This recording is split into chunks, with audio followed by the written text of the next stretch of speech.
Thank you for joining me today. It's Brian Gubernick, and welcome to the No Days Off podcast, where we believe that every single day brings a new opportunity to get better. Every single month, at the end of the month, I put out a newsletter that arrives in your email inbox. It's called Relentless Forward Progress. And if you're not subscribing to it, make sure you go down below to the show notes and subscribe. I talk about what's going on in my world, what I'm trying, what's working, what's not, and maybe it gives you some ideas, things that you can apply in your world. Now, I'm mentioning it here today because in my most recent newsletter, I talked around physical capability and this social media post that I came across that discussed kind of I guess it's a physical challenge of sorts, which I'm always a sucker for.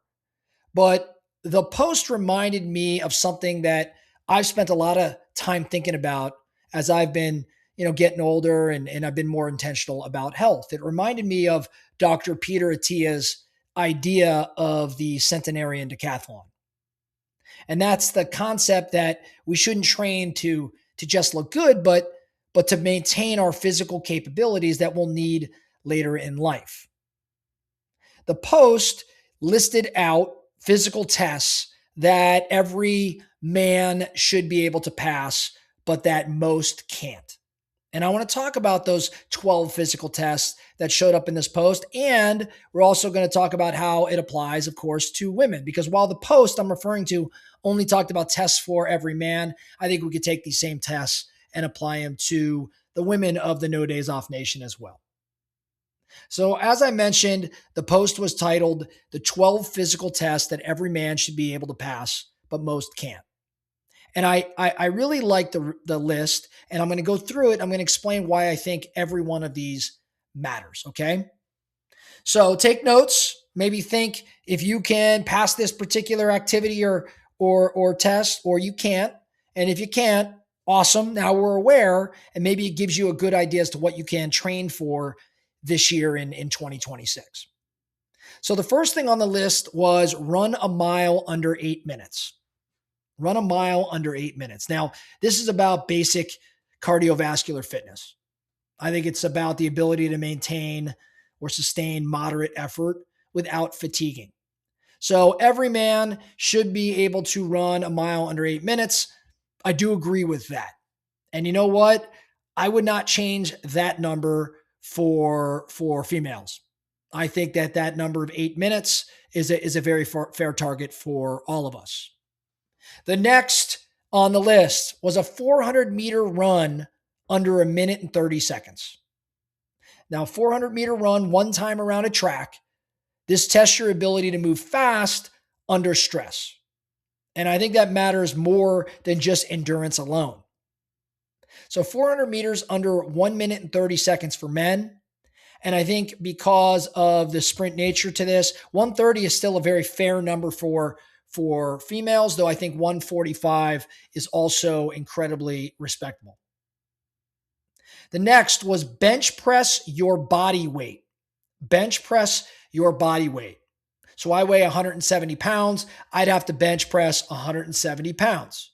Now this represents upper body strength, functional upper body pushing strength. And I think this is important for daily tasks like lifting and bracing. So men, bench press your body weight.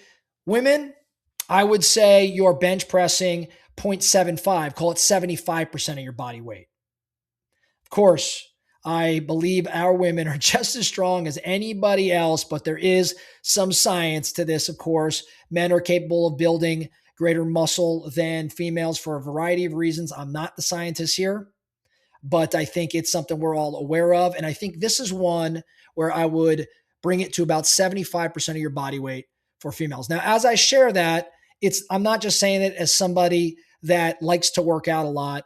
As many of you probably do not know, I did participate. I was very active in the health space as I own a CrossFit gym for about a decade. So I have a lot of experience in training and working with people and varying degrees of strength. So number 3 was bench press your body weight. Number 4, deadlift 1.5 times your body weight. 1.5 times your body weight. So I weigh 170. 1.5 times would be what? 255 for me. Now, this is foundational strength.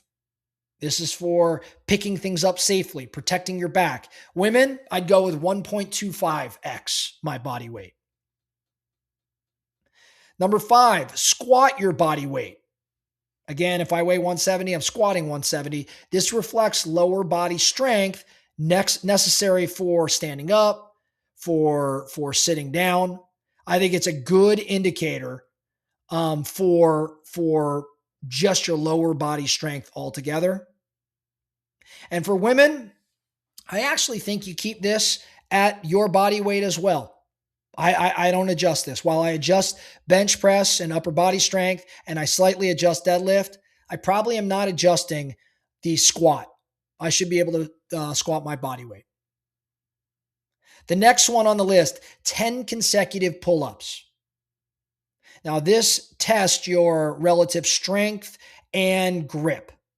And then these are two things that really decline with age, especially if you ignore them. So 10 consecutive pull-ups for men. Women, I believe that number should be at least 5. Some of you may want to scale it up to 10, but I think 5 consecutive dead hang pull-ups, not with momentum, would be a great target. Next is 30 consecutive push-ups. Now, this is sure, it's about upper body strength again, but it brings endurance into the equation. It's not just raw strength. It requires control of your core. So 30 consecutive push-ups for men, and I'd go with 20 for women. Next on the list, this would be number, what would this be? 1, 2, 3, 4, 5, 6, 7. This is number 8. Number 8 on the list, hold a 2-minute plank. Men and women, hold a 2-minute plank. This is about core stability.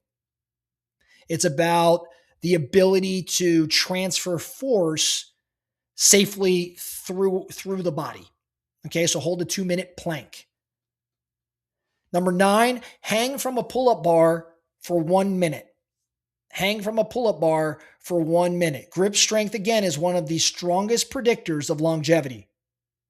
It's one of the strongest predictors of overall health. So hang from a pull-up bar for 1 minute, and I would keep that 1 minute for both sexes. Though I was doing a little bit more research and I had read a few different places where maybe you'd adjust it to 45 seconds for females. But I think in my experience, I've seen many women hang for significantly longer than most men. So hang from a pull-up bar for 1 minute. Number 10, touch your toes without bending your knees. Now, this is about baseline mobility and movement, not necessarily about flexibility for flexibility's sake. Touch your toes without bending your knees. And for women, absolutely touch your toes without bending your knees. I would go one step further and say maybe even get more of my hand around my toe.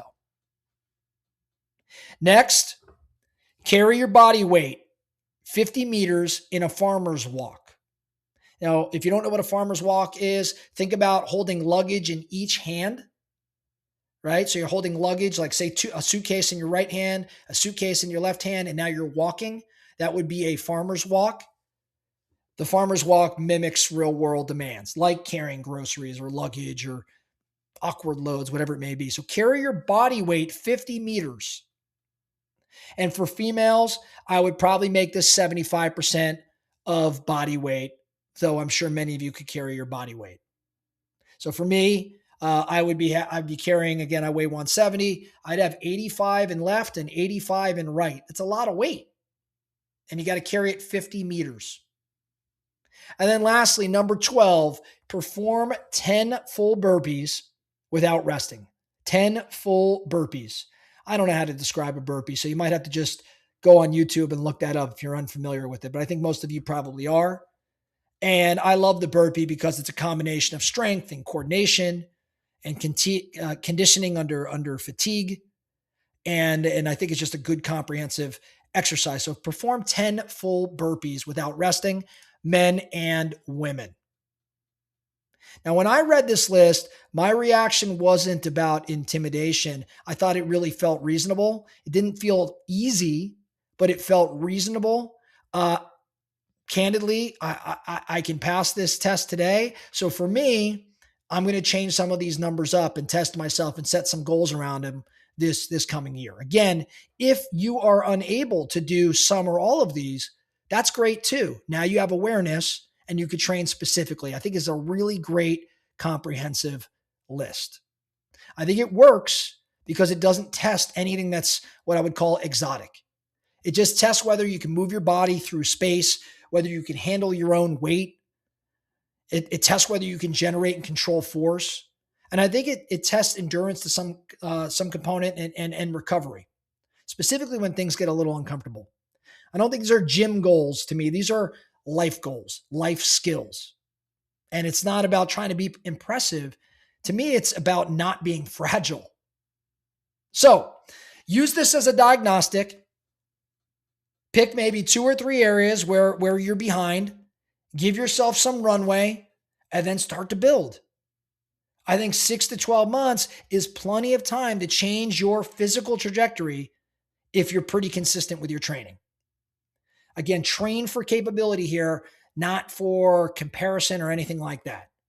Train so your body supports the life that you want to, in fact, live. We talk so much here about mindset and discipline and resilience, but none of that stuff matters if you can't move your body such that it can carry you through life, the life that you're striving to build. That's all I have for you today, the No Days Off podcast. Thank you so much for listening. And remember, every single day brings a new opportunity to get better. So let's get after it.